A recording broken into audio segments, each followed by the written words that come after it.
दम पर संघर्ष किया, 4 विधायक बनाया, लेकिन दुश्मन ने क्या किया, भाजपा वाले ने क्या किया, आपका विधायक को खरीद लिया। आज आया भाजपा वाला हमारे सामने में झुक गया है, कहता है कि सैनी जी हमारे साथ आ जाइए, हमसे जो गलती हुआ उसको माफ कीजिए, आप हमारे साथ आइए, अगला मुख्यमंत्री आप ही को बनाएंगे, आप हमारे दल में आ जाइए। उन लोगों के पास बहुत पैसा है, वो लोग गलतफहमी का शिकार है। उनको लगता है कि मुकेश सहनी चिल्लाएंगे, लड़ेंगे, जब चुनाव का नजदीक आएगा उस समय में ये थक जाएंगे, बैठ जाएंगे और इसके समाज का वोट हम खरीद लेंगे। वो बनी हुई सरकार खरीद लेता है, बनी हुई सरकार गिरा देता है, तो वो चाहता है कि आपका वोट खरीद लेगा। इस बार हमने भी एक वैक्सीन बनाया है, वो निषाद समाज को सुरक्षित करने के लिए। जितना वैक्सीन लगाइएगा ना, उतना मोदी जी का कुर्सी हिलेगा, जितना मोदी जी का कुर्सी हिलेगा उतना वो डरेंगे, और जितना वो डरेंगे उतना जल्दी आपका आरक्षण करेंगे। नमस्कार, आप लाइव बिहार देख रहे हैं। मैं हूं राजमोहन तिवारी। 2024 लोकसभा चुनाव का बिगुल फूंका जा चुका है। बिहार की 40 लोकसभा सीटों को झटकने के लिए तमाम राजनीतिक दलों ने कमर कस ली है। लेकिन बात हम वीआईपी की करेंगे।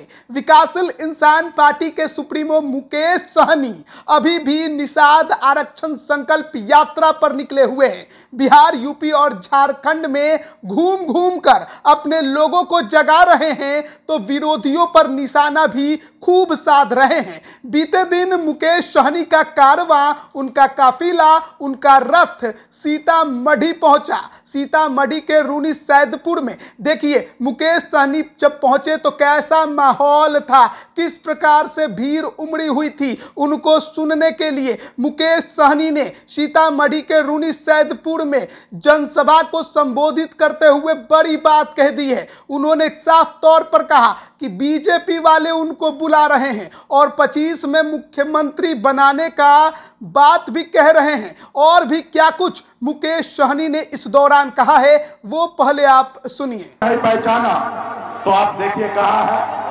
आज जैसे हमारे इस बिहार प्रदेश में आदरणीय लालू प्रसाद यादव जी,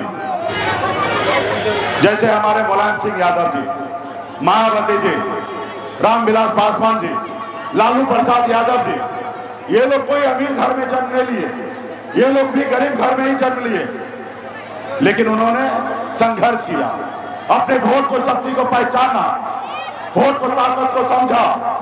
जब आदरणीय श्री लालू प्रसाद यादव जी अपना दल बनाए, जब दल बना तो उनके लोगों ने, उनके समाज के लोगों ने साथ दिया। जब उनके लोगों ने साथ दिया तो उनके दल को बल मिला, और जब दल को बल मिला तो 15 साल आदरणीय लालू प्रसाद यादव जी बिहार का मुख्यमंत्री बने रहे। आज भी उनकी सरकार है।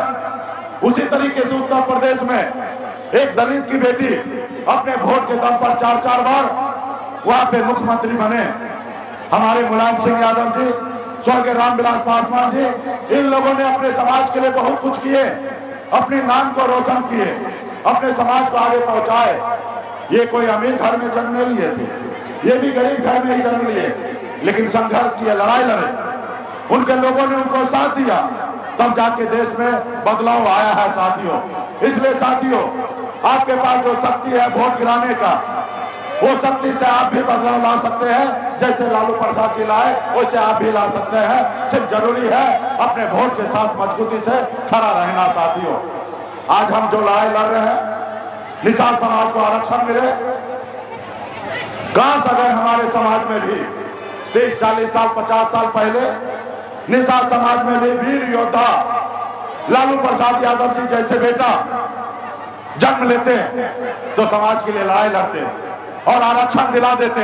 और जब आरक्षण मिल गया होता तो आज आपको क्या लाभ मिलता मैं बताता हूं। आज मैं यूपी जाता हूं, बिहार में सब जिला में घूमता हूं, मैं झारखंड में जाता हूं। तीनों राज्य में 137 जिला है और एक भी जिला में निषाद का बेटा कलेक्टर नहीं है। आप बताइए, इतना बड़ा देश में एक निषाद का बेटा कलेक्टर नहीं है। अगर हमें आरक्षण मिल गया होता तो दर्जनों निषाद का बेटा कलेक्टर होता, एसपी होता, एसडीओ होता, बीडीओ होता, सीओ होता। डॉक्टर होता, इंजीनियर होता, लेकिन नहीं है। कोई लड़ाई नहीं लड़ा जिसके कारण हमें आरक्षण नहीं मिला, और नहीं आरक्षण मिला तो आज हमारा बेटा मजबूर है किसी दूसरे के इधर काम करने में, मात्र 800 रुपया 8,000 का महीने पे। आपका बेटा, आपका भाई मजबूर है दूसरे जगह मजदूरी करने में। तो साथियों, आज अगर काश हमारे समाज को आरक्षण मिल गया होता तो समाज आगे बढ़ता। आज आपका बेटा, आप देखिए क्या करता है। अभी 4 महीने के बाद ठंड आएगा, दिसंबर जनवरी का महीना होगा, उस समय में लोग अपने रजाई से बाहर नहीं निकलेंगे, लोग अपने कंबल से बाहर नहीं निकलेंगे, लोग अपने घर से बाहर नहीं निकलेंगे, क्योंकि उसको ठंड लग जाएगा। लेकिन आपका भाई, आपका बेटा, आपका पति, आपका पिताजी क्या करता है? घर से बाहर निकलता है, तालाब में उतरता है, झील में उतरता है, नदी में उतरता है, गंगा जी में उतरता है। ऐसी ठंड में, जो ठंड में लोग घर से नहीं निकलते, वैसे जगह आपके परिवार के लोग पानी में उतरता है, फिर मछली मारता है, फिर वो बाजार में जाता है, बेचता है, और जब बेचता है उसके बाद उसके घर पे चूल्हा जलता है। आप बताइए ना, आपके बच्चे कितना कष्ट भरी जिंदगी जीता है। तो क्या आप चाहते हैं कि आपकी जिंदगी ऐसे कटे जितने तकलीफ में आपकी जिंदगी बीता है? क्या ऐसी जिंदगी आपके बच्चे जिए? क्यों हमारे निषाद समाज में निषाद का बेटा का कोई अधिकार नहीं है कि औरों के बच्चे के जैसे सर उठा के जिए? इसके लिए कौन लड़ेगा? इसके लिए आप ही को लड़ना पड़ेगा, अपने अधिकार को समझना पड़ेगा। आज मैं जो लड़ाई लड़ रहा हूं, कोई मैं रतन टाटा के घर में जन्म नहीं लिया या पैसे वाले के घर में जन्म नहीं लिया।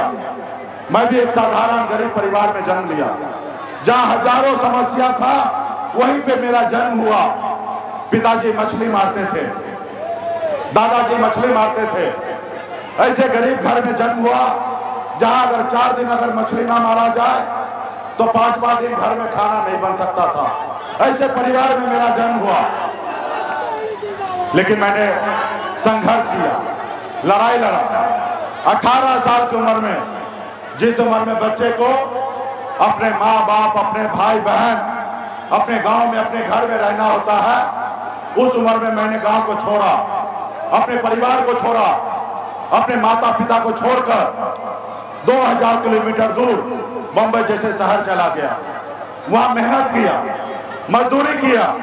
मात्र 30 रुपया रोज पर मैं मजदूरी करता था, 900 रुपया महीने पे नौकरी करता था। लेकिन मैंने संघर्ष के बदौलत, मेहनत के बदौलत मुंबई जैसे शहर में हमने अपना एक मुकाम बनाया और एक अपना पहचान बनाया। अब मुंबई जैसे शहर में अपना कामयाबी का झंडा गाड़ा मैंने साथियों। ये सब हुआ संघर्ष के बदौलत।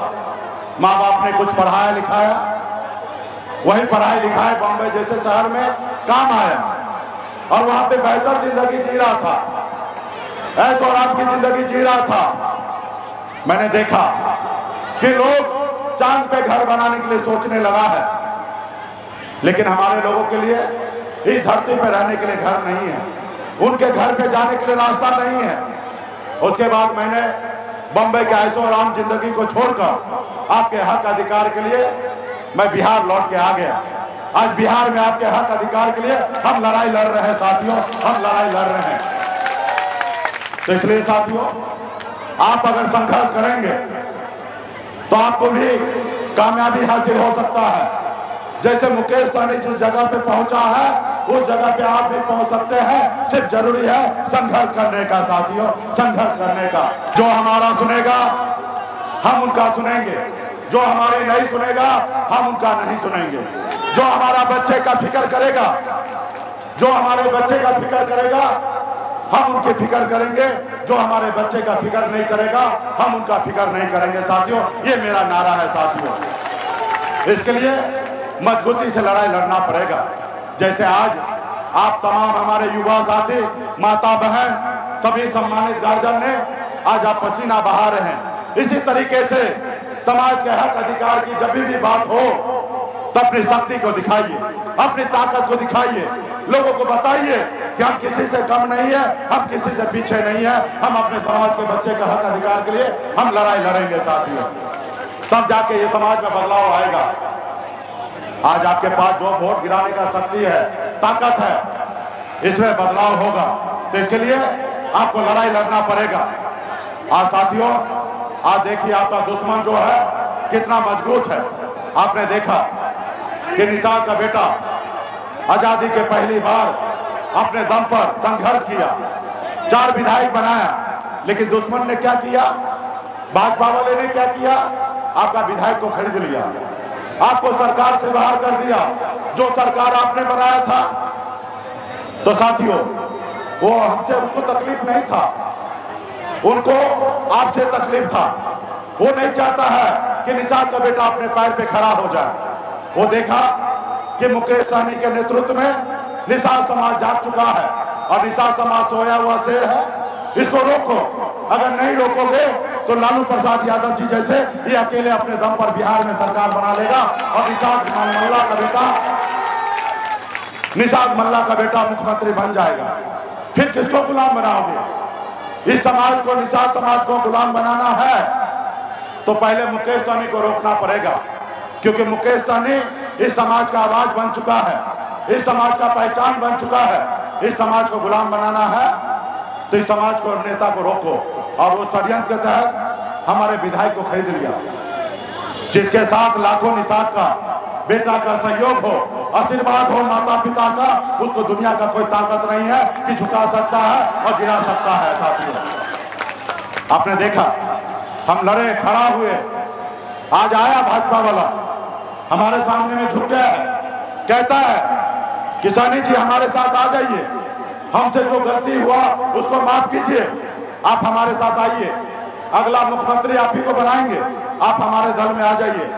हम कहते भाई, हम मल्लाह का बेटा है, हम मल्लाह का बेटा है, हम मछली मारना जानते हैं और जाल में मछली फंसाते हैं, जाल में फंसते नहीं है। हम अपना झोपड़ी में रहेंगे,